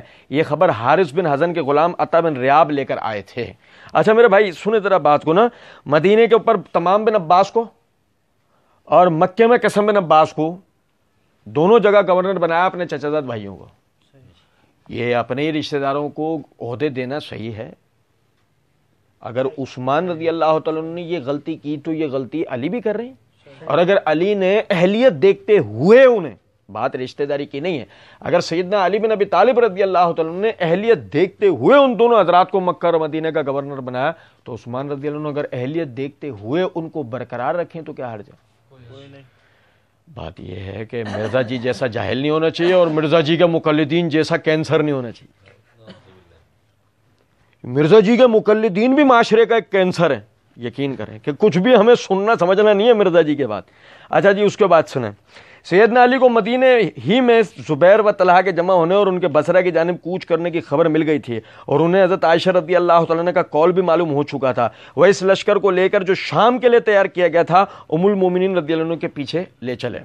حضرت علی رضی اللہ عنہ کے ساتھ کوفہ اور بصرہ کے بھی 700 افراد تھے۔ سیدنا علی کا ارادہ یہ تھا کہ اس لشکر کو راہ میں روک لیں گے اور بغاوت سے روکیں گے۔ جب سیدنا علی رضی اللہ عنہ لشکر لے کر چلنے لگے تو حضرت عبداللہ بن سلام نے ان کے گھوڑے کی لگام پکڑ لی اور عرض کیا، اے امیر المومنین، آپ مدینے سے ہرگز باہر نہ جائیے، اللہ کی قسم اگر آپ مدینہ چھوڑ کر چلے گئے تو آپ کبھی مدینہ واپس نہ آ سکیں گے، اور نہ کبھی آئندہ مدینہ دارالسلطنت بن سکے گا۔ بھائی میرے پیارے، توجہ سنو، بہت غور طلب بات ہے۔ دیکھیں، علی رضی اللہ عنہ کو پتہ لگ چکا ہے کہ ان کے اقوال، ان کی آراء، ان کا موقف کیا ہے، اور علی رضی اللہ عنہ کے ساتھ جانے والے کوفے اور بصرہ کے 700 افراد ہیں۔ یہاں تک کی تاریخ کیا ہے؟ کہاں کے؟ مکہ اور مدینہ کا ہے؟ اور یار سن رہے بھی ہو یا نہیں؟ کوفہ اور بصرہ کے 700 افراد کون ہو سکتے ہیں؟ کوفہ اور بصرہ سے کون آئے تھے مدینہ؟ سمجھے وہ بات کو یا نہیں؟ یہاں تک کی تاریخی روایت کا حاصل یہ ہے کہ 700 افراد بصرہ اور کوفے کے آپ کے ساتھ گئے تھے جمل کے لیے۔ آگے تو بہت ساری بھی روایت ہے، لیکن میں وہی جو آپ سے پہلے بھی عرض کر چکا ہوں، یہ شروع کرنے سے پہلے ہمیں تفصیلات سے نہیں، محرکات سے بحث ہے، کہ اس کے بعد آدمی کے لیے تحقیق کے نکات ہیں کہ پڑھتے جاؤ، تحقیق خود بھی کرتے جاؤ۔ بات اگر اس کے برعکس ملتی ہے تو لے لو، بات یہی ملتی ہے تو لے لو۔ کم سے کم اپنی زبانوں کو صحابہ کرام رضوان اللہ علیہ مجمعین سے خاموش کر لو کہ بات اس طرح نہیں ہے جیسے تمہارے مرزے نے تمہیں بتایا ہے، بات کچھ اور ہے۔ ٹھیک، آپ دیکھیں جب وہ جانے لگتے ہیں تو عبداللہ بن سلام رضی اللہ عنہ، عبداللہ بن سلام سمجھے ہیں بات کو نہیں؟ کون ہے؟ صحابی رسول ہے۔ کون سے صحابی رسول ہیں؟ یہ پہلے یہودیوں کے عالم تھے، یہ پہلے یہودیوں کے۔ یہ روایت جو نا اس جنگ جمل والے معاملے سنائے جو جاتے ہیں نا، جنگ جمل ہم تو کہتے ہیں حادثہ جمل، زبان زد عام ہے تو اس لیے بعض دفعہ ہماری بھی غلط العام کے تحت ہمارے منہ سے بھی نکل جاتا ہے جنگ۔ یہ جنگ نہیں ہے، جنگ نہیں کہنا چاہیے، یہ غلطی ہے، یہ ایک حادثہ تھا۔ اور جب ہم پڑھیں گے تو بات بالکل نکھر کے سامنے آ جائے گی کہ یہ جنگ نہیں تھا، یہ حادثہ تھا۔ اور سنو ذرا بات، عبداللہ بن سلام اہل یہود کے علماء میں سے، اور سنو ذرا بات کو، غور طلب نکتہ ہے، ایک مرتبہ بنی اسرائیل مصر سے نکل کر گئے تو اس کے بعد کیا ہوا؟ دوبارہ بنی اسرائیل کو کبھی وہ شان و شوکت مل پائی؟ یار اللہ کی قسم سمجھو ذرا بات کو۔ عبداللہ بن سلام رضی اللہ تعالیٰ عنہ جو علی رضی اللہ عنہ کہا، وہ کتنی زبردست بات ہے۔ یہ علی رضی اللہ عنہ یہاں سے نکل کر گئے، اس کے بعد پھر کبھی مدینہ دوبارہ لوٹ کر آ پائے؟ سنو ذرا بات، سیدنا علی رضی اللہ عنہ کا مقام و مرتبہ بہت بڑا ہے، مگر آپ نے اس واقعے کے تمام محرکات لوگوں کو بتانے چاہیے۔ میں تو لوگوں کو سچ بتا رہا ہوں، میں تو لوگوں کو وہ بتا رہا ہوں جو یہ چھپاتے ہیں۔ نہیں چوچو، تم نے وہ دروازہ کھولا ہے جس کو تمہیں ہی بند کرنا بھاری پڑے گا۔ یہ جو کہا جاتا ہے نا، کیوں نہیں بتاتے علماء، کیوں نہیں کرتے علماء بات؟ علماء اس لیے بات نہیں کرتے ہیں، یہ حساس مسئلہ ہے کہ خدا نہ خواستہ سیدنا علی رضی اللہ تعالیٰ عنہ کے اجتہاد کو نہ سمجھنے والا، یا سیدنا معاویہ رضی اللہ عنہ کے اجتہاد کو نہ سمجھنے والا، یا سیدہ عائشہ ام المومنین کے اجتہاد کو نہ سمجھنے والا انہیں خطا پہ سمجھنے لگتا ہے۔ پھر بجائے یہ کہ اگر اس بات کو کوئی نہ سمجھے، اب بتاؤ لوگوں کو کہ عبداللہ بن سلام نے کیا کہا، اور تمہیں پس منظر سمجھ میں آیا جب تم عبداللہ بن سلام کو جانتے ہو؟ تم کبھی 5 اور کبھی بنو امیہ سے باہر تو آؤ. یزید کے بعد تو تاریخ میں کوئی ملا ہی نہیں, لمبی جمپ لگی ہے محمد بن قاسم تک. یزید کے بعد تو تاریخ میں اس چوچو کو کوئی ملا نہیں, ڈائریکٹ جمپ لگائیے کس کی طرف؟ محمد بن قاسم کی طرف.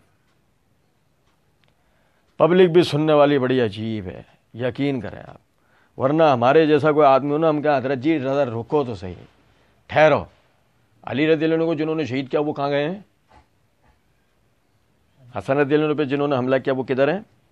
حسین رضی اللہ عنہ کو جنہوں نے شہید کیا وہ کدھر ہیں؟ وہ چلو اس کو تو نکال کے لائیں گے کچھ نہ کچھ, لیکن اس کے بعد عبداللہ بن زبیر, دیگر حضرات, اور چھوڑے درے بات کو وہ حضرات اہل بیت جو بقول آپ کے بنو امیہ سے ڈر کر سندھ آ گئے تھے, بقول آپ کے راجہ داہر کی انہوں نے پناہ لے لی تھی, ان کی کیا اتنی بھی کرامت نہیں تھی کہ راجہ داہر مسلمان ہو جاتا؟ اور بھائی میرے پیارے, ان کی کیا اتنی بھی کرامت نہیں تھی کہ راجہ داہر کہ راجہ داہر, اور آخرکار یہی ہوا کہ اموی بقول آپ کے جو لفظ آپ استعمال کرتے ہیں کہ اموی لشکر کا ان سے مقابلہ ہو, انہیں مارنا تھا, ان سے راجہ داہر شہید. پڑھیں گے انشاءاللہ پورا وہاں پر, اس وقت پتہ لگے گا کہ شہید کون ہے اور کتے کی موت کون مرا ہے, اور پھر وہی بات ہے کہ جس کے ابو مرے ہیں اسے درد کیوں ہے. سنو ذرا بات کو. یہ سن کر وہی بلوائی عبداللہ بن سلام رضی اللہ عنہ کو گالیاں دینے لگے. یہ گالیاں کبھی کسی نے بتائی ہیں؟ وہ تو بتایا جاتا ہے نا کہ سب و شتم کیا گیا منبروں سے, یہ والی گالیاں بھی تو کبھی بتاؤ نا. اور پھر اس کے بعد سیدنا علی کی خاموشی بھی بتاؤ اس کے بعد یہ خاموشی کہ یہ جب معاملہ ہوا تو سیدنا علی رضی اللہ تعالیٰ نے انہیں مارا پیٹا کچھ بھی نہیں کیا. انہیں کیا کہا ہے؟ سیدنا علی نے ان لوگوں سے فرمایا اسے کچھ نہ کہو کیونکہ یہ رسول اللہ صلی اللہ علیہ وسلم کے صحابہ میں بہترین آدمی ہے. مارا پیٹا انہیں کچھ کہا ہے؟ اب آپ یہاں علی رضی اللہ عنہ کی طرف سے جو جواب دیں گے, منبروں والا موضوع تو ابھی آگے ہے, اللہ میں توفیق دے گا, ہم انشاءاللہ اس کو پڑھیں گے اور بالکل واضح ہو جائے گا کہ آیا وہ گالیاں ہی تھیں بقول آپ کے یا وہ معاملہ کچھ اور تھا. لیکن فی الوقت جو آپ اس بات کا جواب دیں گے کہ جو سیدنا علی رضی اللہ تعالیٰ نے ان کی طرف سے جب بات کہی ہے کہ اسے چاہنے تو یہ رسول اللہ صلی اللہ علیہ وسلم کا بہترین صحابی, جو جواب آپ دو گے وہ ہماری طرف سے منبر والی بات کا سمجھیں. پھر اس کے بعد آگے کہتے ہیں کہ طارق بن شہاب, یعنی وہ کہتے ہیں کہ ہم لوگ کوفے سے عمرے کے خیال سے چلے تھے اور یہ اس وقت کا واقعہ ہے جب سیدنا عثمان شہید ہو چکے تھے. ہم کوفے سے چل کر ربضہ پہنچے, عین صبح کا وقت تھا, لوگ ایک دوسرے کو چلا کر بلا رہے تھے. میں نے پوچھا کون ہے؟ لشکری کہنے لگے یہ امیر المومنین ہیں. طارق بن شہاب کہتے ہیں آخر امیر المومنین کا کہاں جانے کا ارادہ ہے؟ تو سارے لشکری کہنے لگے طلحہ و زبیر نے بغاوت کیا, امیر المومنین دونوں کے پاس اس ارادے سے جا رہے ہیں کہ انہیں واپس لوٹائیں. لیکن ربضہ میں سیدنا علی کو ایک خبر ملی کہ طلحہ و زبیر نے راستہ تبدیل کر لیا. اس وقت سیدنا علی ان دونوں کا پیچھا کرنے کا فیصلہ کیا ہے. طارق بن شہاب کہتے ہیں میں نے اپنے دل میں انا للہ و انا الیہ راجعون پڑھا اور یہ سوچنے لگا کہ یہ کیسے ممکن ہو سکتا ہے کہ میں علی کے ساتھ ہو کر طلحہ و زبیر و ام المومنین حضرت عائشہ سے جنگ کروں, اور یہ بھی ممکن نہیں کہ لوگوں کے ساتھ مل کر علی رضی اللہ کے مقابلے پر کھڑا ہو جاؤں.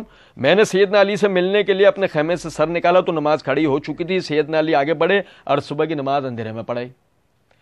اب سنو ذرا بات کو نا, غور طلب نقطہ ہے. یہ جب حضرات آ رہے ہیں تو اہل اسلام میں سے کسی کو بھی خبر نہیں ہے اس بات کی. 700 افراد جانتے ہیں جو ساتھ آئے ہیں, 700 افراد کو اس بات کا پتہ ہے. کوئی کسی کو اس بات پر مطلع کرنے کو تیار نہیں ہے کہ اس طرح کا واقعہ ہے, کیونکہ یہ اتنی بڑی کوئی بات نہیں ہے. یہ ایسی بات نہیں ہے کہ آپ یہ کہیں کہ علی جو کر رہے ہیں وہ ٹھیک کر رہے ہیں اور عائشہ جو کر رہی ہیں وہ بہت زبردست کر رہی ہیں. کوئی کسی کو خبردار کرنے کو تیار نہیں ہے. جب یہ یہاں پر پہنچے تو طارق بن شہاب کو پتہ لگا بھی لشکر, بھائی یہ لشکر کیوں ہے؟ وہ امیر المومنین نے ارادہ کیا طلحہ اور زبیر کو واپس لانے کے لیے, اور رستے میں پتہ لگا ہے کہ وہ یعنی کہ اور کہیں نہیں جا رہے تھے, وہ بصرہ جا رہے تھے, تو اس لیے اب مصرہ جا رہے ہیں. اب ان کے دل میں, طارق بن شہاب کے دل میں آتا ہے یہ کیسے ممکن ہے میں علی کے ساتھ ہو کر طلحہ و زبیر و ام المومنین حضرت عائشہ سے لڑنے کھڑا ہو جاؤں. سمجھے بات کو؟ طارق بن شہاب صحابی ہیں, طارق بن شہاب صحابی ہیں. میری بات توجہ سے سنیں. وہ کہتے ہیں میں ان کے ساتھ مل کے ان سے لڑنے کے لیے کیسے کھڑا جاؤں؟ سنو ذرا بات کو. ہمارا والا کہہ رہا حق علی کے ساتھ تھا. ابے کدھر ہیں ہم؟ صحابی بتا رہا ہے نا آپ کو, صحابی بتا رہا ہے آپ کو. وہ یہ نہیں کہہ رہا عائشہ حق پہ, وہ یہ نہیں کہہ رہا علی حق پہ. وہ کیا بتا رہا ہے؟ یہ ہے ہم سب کا موقف. ایسا نہیں ہو سکتا ہم یعنی کہ علی کے ساتھ مل کے طلحہ زبیر ام المومنین کے خلاف کھڑے ہو جائے، اور ایسا نہیں ہو سکتا ان کے ساتھ مل کے علی کے خلاف کھڑے ہو جائے. یہ اہل سنت کا موقف ہے جو صحابہ سے لے کے آج تک چلا آ رہا ہے. آپ میری بات سمجھے ہیں کہ نہیں؟ اللہ کی قسم یہ موقف بہت خطرناک ہے کہ آپ بولیں حق علی کے ساتھ تھا، وہ باطل پر تھے. کیونکہ اگر آپ یوں نہیں ہم کب کہہ رہے ہیں وہ باطل پر اجتہادی خطا، نہیں، تم بولو گے اجتہادی خطا، کھول کے دو گے دروازہ، سامنے والا کہے گا غلطی کی ہے، سامنے والا کہے گا گناہ کیا، سامنے والا کہے گا بغاوت کی ہے. بالکل اسی طرح کہ جب تم کسی طرح الزام یزید کی طرف لے کر جاتے ہو، آخر کار یزید کیا سارے صحابہ ہی حسین کے قاتل ٹھہرتے ہیں. آئے گا وقت ہم پڑھیں گے انشاءاللہ. میں صحیح بتا رہا ہوں آپ کو، یہ نہیں کہنا چاہیے کہ سلف کا موقف یہ تھا کہ یہ علی اکبر بنسبت معاویہ اور عائشہ کے، نہیں، سلف کا یہ موقف نہیں تھا. سلف کا یا تو موقف ہے خاموشی، یا سلف کا یہ موقف ہے کہ دونوں مجتہد تھے، دونوں معجور ہوں گے. دونوں مجتہد تھے، دونوں نے اپنے اپنے اجتہاد میں اپنے اپنے طور پہ صحیح کرنے کی کوشش کی، دونوں کو اللہ اس کا اجر دے گا. اوقات ہے ہماری، ہم یہ بولیں گے فلاں خطا کے اوپر تھا، فلاں صحیح کے اوپر تھا. ہمارا اپنا پتہ نہیں ہے اعمال کا، ہم فلاں کو حق پر کر رہے ہیں، فلاں ہمارے پاس کون سا میدان ہے. ابھی دلائل کی بحث کریں گے تو ایسا ہمارے ساتھ مسئلہ ہو جائے گا کہ ہم ناسبی رافضی کے فتوے بانٹنے شروع ہو جائیں گے. ابھی دلائل دکھانے شروع کیے تو، ابھی کچھ باتیں آ کے رکھنا شروع کی تو فوراً فتوے بانٹنا شروع. احتیاط کریں، آپ ناسبیت کی طرف جا رہے ہیں، چو. اس لیے سیدھا سا طریقہ کیا ہے کہ آپ یا تو خاموشی اختیار کریں یا یہ بات کریں کہ دونوں حضرات دونوں مجتہد تھے، دونوں اپنے اپنے طور پر اجتہاد کیا، دونوں نے خلوص نیت کے ساتھ کیا، دونوں نے اللہ سے ڈرتے ہوئے کیا، دونوں نے ثواب کے لیے حق کے لیے کیا، اور دونوں ہی اجر پائیں گے. سیدنا علی رضی اللہ عنہ نے جب نماز کا سلام پھیرا تو ان کے صاحبزادے سیدنا حسن کھڑے ہوئے اور کہنے لگے، میں بھول جاؤں گا. اب ہم یہ وہ حوالہ پڑھ رہے ہیں کہ جس کے بعد کیا ہے، میت. سیدنا حسن رضی اللہ تعالیٰ نے کھڑے ہوئے کہنے لگے، میں نے آپ کو ایک کام کرنے کے لیے کہا تھا، آپ نے میری بات نہیں مانی. کل ممکن ہے اسی بے بسی کی بنیاد پر آپ قتل کر دیے جائیں اور آپ کا کوئی مددگار نہ ہو.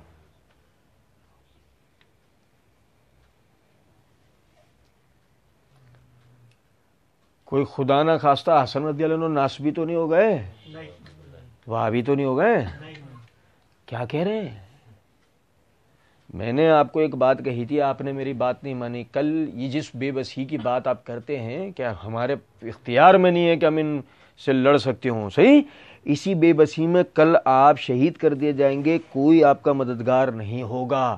سیدنا علی رضی اللہ عنہ نے جواب میں کہا، تو ہمیشہ لونڈیوں کی طرح روتا رہتا ہے، آخر وہ کیا بات تھی جس کا تو نے مجھے کہا اور میں نے بات نہیں مانی؟ حسن رضی اللہ عنہ نے کہا، میں نے جب سیدنا عثمان رضی اللہ عنہ محصور ہوئے تھے آپ کو کہا تھا آپ مدینہ چھوڑ کر کہیں اور چلے جائیں. آپ کی موجودگی میں سیدنا عثمان کا قتل ہونا آپ کے لیے بہتر نہیں ہوگا. جب عثمان رضی اللہ عنہ شہید ہو گئے، میں نے دوسرا مشورہ آپ کو یہ دیا تھا کہ آپ ہرگز اس وقت تک خلافت قبول نہ کیجیے جب تک تمام شہروں سے آپ کی خلافت کے لیے وفود نہ آ جائیں اور وہ سب متفقہ طور پر آپ کو خلیفہ منتخب نہ کر لیں. پھر جب زبیر و طلحہ نے آپ کی مخالفت کی، میں نے اس وقت آپ کو کہا تھا آپ اپنے گھر میں بیٹھ جائیں اور لوگوں کو ان کے حال پر چھوڑ دیں کہ وہ خود باہم فیصلہ کر لیں. میں نے آپ سے کہا تھا کہ بہتر یہ کہ فساد کی بنیاد آپ کے ہاتھوں میں نہ چلی جائے، اس کی بنیاد کوئی اور ہی رکھے تو اچھا ہے، لیکن آپ نے ان تمام امور میں میری بات نہیں مانی. سیدنا علی رضی اللہ عنہ نے کہا، میرے بیٹے، تم نے مجھے جس وقت عثمان رضی اللہ عنہ محصور تھے مشورہ دیا تھا کہ میں عثمان کے قتل سے قبل ہی مدینہ چلے جاؤں، تو اللہ کی قسم اگر ہم مدینہ چھوڑ کر جانا چاہتے تو ہمیں بھی اسی طرح گھیر لیا جاتا جیسے عثمان کو گھیرا گیا. تم نے جو مشورہ دیا تھا کہ اس وقت تک میں خلافت قبول نہ کروں جب تک تمام شہروں کے لوگ میری بیعت پر راضی نہ ہوں، تو دراصل بیعت تو اہل مدینہ کی بیعت ہے، دوسروں کی بیعت انہی کے تابع ہے، اور میں یہ بھی پسند نہ کرتا تھا کہ یہ خلافت ہم لوگوں کے ہاتھ سے نکل کے باغیوں کے ہاتھوں میں چلی جائے. تم نے جو یہ کہا تھا کہ زبیر و طلحہ اور دیگر لوگوں کو خود صلح کر لینے دو، تو یہ علیہ السلام کے لیے بہت بڑی کمزوری کا سبب ہوتا. اللہ کی قسم مجھ پر شروع ہی سے قہر توڑے جاتے رہے، اور جب خلافت ملی تو وہ بھی اس نقص والے حالات کے اندر. میرے نزدیک ان مخالفوں کی کوئی حیثیت نہیں. تم نے جو یہ کہا تھا کہ میں گھر میں بیٹھ جاؤں تو یہ کیسے ممکن ہے کہ جبکہ لوگ میرے ساتھ اور میں اس گو کی طرح چھپ کر بیٹھ جاؤں جسے ہر طرف سے گھیر لیا گیا ہو اور اس گو کو پکڑنے والے یہ سمجھنے پر مجبور ہو گئے ہوں کہ یہاں گو موجود ہی نہیں, اور جب شکاری واپس چلے جائیں تو وہ باہر نکل آئے. جب یہ خلافت مجھے مل گئی تو میں اگر اس کی فکر نہ کروں گا تو اور کون اس کی فکر کرے گا؟ اے میرے بیٹے, اب تم ان مشوروں سے بعد آ جاؤ. 3 باتیں اور ہمارا مقدمہ آج تک کا ختم. اور یہ یہاں تک اللہ کے فضل و کرم سے اللہ تعالیٰ کے انتہائی احسان مند ہیں ہم. ایک بات بھی ہماری نہیں ہے کہ کوئی کہہ دے تم نے یہ معنی مفہوم نکالے یا تم یہ مقصد نکال کے لا رہے ہو. یہ مقصد سلف کا اب ہے. سلف اہل بیت کے گھر کی گواہی ہے, سلف نہیں, اہل بیت کے گھر کی گواہی ہے کہ سب سے پہلی بنیادی بات یہ, جب عثمان رضی اللہ عنہ محصور ہوئے, آپ کو جانے کے لیے کہا تھا, وجہ ہم پڑھ کے آ چکے ہیں, کس پہ الزام آئے گا؟ اور آیا الزام آپ پر آیا. پھر جب خلافت کی بات آئی آپ سے کہا گیا کہ جب تک اہل شورا اکٹھی نہ ہو جائے اس وقت تک. اور یعنی آپ سے کہا گیا طلحہ و زبیر جیسے جو شورا کے لوگ ہیں جب آپ کی بیعت نہیں کرے, بلوائیوں نے کر لیے, سمجھ میں آتا ہے آپ کہہ رہے ہیں یہی بیعت ہے, ٹھیک ہے, طلحہ اور زبیر جیسے لوگ آپ کی بیعت نہیں کر رہے, اب آپ چھوڑ دیں, گھر بیٹھ جائیں, انتظار کریں حالات کے بہتر ہونے کا. یہ جو آج بیعت نہیں کر رہے ہیں نا, انہی میں سے کوئی کھڑا ہو یہی ذمہ داری لے اب حالات بہتر کرنے کی, تو کس پہ جائے گی ساری بات؟ اس پہ. آج جو علی کی بیعت کے لیے ہاتھ آگے نہیں بڑھائے گا وہ باہر اس کی پھر ذمہ داری ہوگی نا کہ اب تو صحیح کر, اور جب یہ صحیح کرے گا تو الزام بھی کس کے سر جانا ہے؟ اب حسن رضی اللہ عنہ بالکل ثابت الرائے تھے, لیکن جو علی رضی اللہ عنہ نے اس کے جواب دیے اس میں سے دیکھا جائے تیسرا ان کی جگہ بالکل صحیح ہے, لیکن 2 تو سب کے نزدیک صحیح ہے. اور ہم تو چھوٹا منہ بڑی بات, ہماری تو کوئی اوقات نہیں.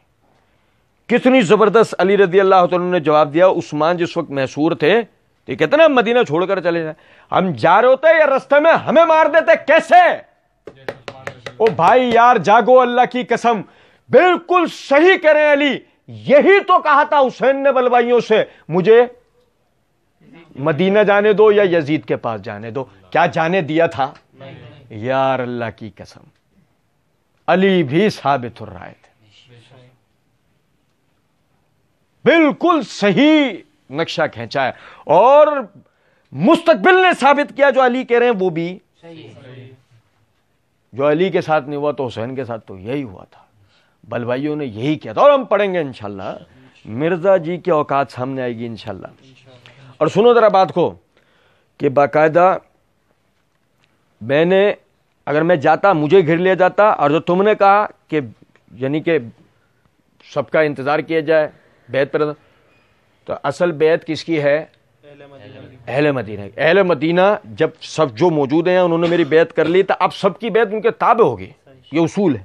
تو سب کو ویسے بھی میری بیعت اب کرنی ہی تھی, اب سب کو میری بیعت کرنی ہی تھی. تو جو ہاتھ روکے گا اصولی طور پہ وہ مخالفت کرے گا. یہی علی رضی اللہ عنہ کا ہمیشہ سے موقف ہے, جو انہوں نے حضرت عائشہ, طلحہ, زبیر, معاویہ وغیرہ سب کے خلاف آپ نے یہ موقف پیش کیا. اور جو انہوں نے یہ بات کی کہ یعنی کہ اگر مجھے یہ کہا جاتا کہ جی انہوں نے بیعت چھوڑ دی, آپ گھر کے اندر بیٹھ جائیں, تو پھر مجھ میں اور ایک گو میں کیا فرق بچتا کہ وہ خطرہ دیکھے. اگر میں بھی اس طرح خطرے دیکھ دیکھ کر میں بھی گھر میں بیٹھا رہا تو اس ذمہ داری کو کون پورا کرے گا؟ میں بحیثیت خلیفہ پورا نہ کروں تو ایک عام آدمی بحیثیت گورنر یا بحیثیت عوام اسے کیسے پورا کر سکتا ہے؟ میرے بھائی المختصر یہ سیدنا علی رضی اللہ تعالیٰ عنہ کا موقف اپنی جگہ بالکل صحیح تھا. ان کی جگہ پر کوئی بھی آدمی اس وقت میں اگر کھڑا ہو, آپ ہم اللہ کی قسم, میں ایک بات عموماً کہا کرتا ہوں, علی رضی اللہ تعالیٰ عنہ کا مقام و مرتبہ اور جو ان کی رسول اللہ صلی اللہ علیہ وسلم کی جو انہیں دی ہوئی تربیت تھی, وہ تو ویسے ہی ان کی شخصیت بہت بلند تھی. آپ آج کے زمانے میں میرے بھائی دیکھ لیجئے, جو حکمران ہم سمجھتے ہیں کہ بہت زبردست ہیں, کیفیت کیا ہے کہ وہ ایک علی اکیلے مدینے کے اندر, ایک اکیلے علی اکیلے مدینے کے اندر یہ سب کچھ کر رہے ہیں. یہ اتنی بڑی پارلیمنٹ لے کے کچھ نہیں کر پاتے ہیں.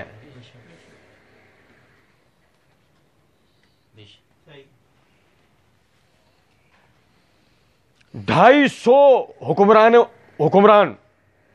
250 حکمران 300 400 حکمران ملک کے عہدیداران بڑے، پھر ان کے ماتحت ہزاروں لاکھوں. ادھر کیفیت یہ ہے کہ بلوائی ہی ہیں بس سننے والے. ایک اکیلے علی، وہ اکیلے علی جو یہ سارے امور دیکھ رہے ہیں. آپ اندازہ کریں درجہ بات. تمہاری میری جگہ، ہم تو چھوٹے لوگ ہیں، یہ جو لوگ ہیں یہ نہیں کھڑے ہو سکتے ان حالات کے اندر جن حالات میں علی نے خود کو خلافت کے لیے پیش کیا. نہیں پیش کیا کہ انہیں زبردستی کھینچا گیا. علی رضی اللہ تعالیٰ عنہ وہ اپنی جگہ بالکل صحیح تھے. اور اسی طریقے سے عائشہ رضی اللہ تعالیٰ عنہ وغیرہ دیگر جتنے حضرات تھے، معاویہ رضی اللہ عنہ اپنی جگہ بالکل صحیح تھے. باقی انشاءاللہ ہم آئندہ پڑھیں گے. اللہ رب العزت سمجھنے عمل کرنے کی توفیق دے. لازماً ان دنوں کے اندر بھی ویسے بھی ہر فرض نماز کے بعد دعا کیا کریں، اللہ تعالیٰ ہمیں حق بات تک پہنچنے کی توفیق دے. اللہ تعالیٰ ہمیں صرف حق بات بیان کرنے کی توفیق دے. اور صحابہ و اہل بیت کے معاملے میں اللہ رب العزت اپنی حفاظت کے اندر رکھے. اللہ میں رافضیت اور ناسبیت جیسی دونوں لعنتوں سے محفوظ رکھے اور زندہ رکھے ایمان اور اسلام پر صحابہ کی محبت کے ساتھ. موت دے ایمان اور اسلام کے اوپر صحابہ کی محبت کے ساتھ. وما علینا الا البلاغ.